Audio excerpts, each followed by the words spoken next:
আসসালামু আলাইকুম। এতদিন আমাকে গয়না বানাইনে দেখাইছি, আজকে দেখামু গয়নার বাক্স কেমনে বানায়।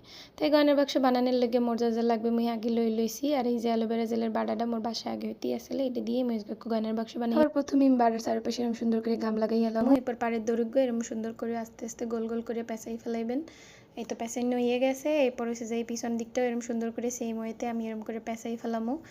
এই যে আর কাজটা করার সময় অবশ্যই খেয়াল রাখবেন যেন ভিতরে কোনো ফাঁকা না থাকে। যে বাটার মুখটায় আমি সেমভাবে গাম লাগাই নিয়ে সুন্দর করে রাউন্ড রাউন্ড করে পেঁচাই ফেলামো। কাজটা করার সময় অবশ্যই ধীরে সুস্থ করবেন, বেশি তাড়াহুড়ো করলে কিন্তু দেখতে সুন্দর হইবে না। তো এরপর হয়েছে বাটার মুখে আমি এরকম করে আগেই পুরোটা গাম লাগাই নিই। আমার এরকম করে কাজ করতে সুবিধা হয়, আপনার যেরকম সুবিধা আপনি এরকম করতে পারেন।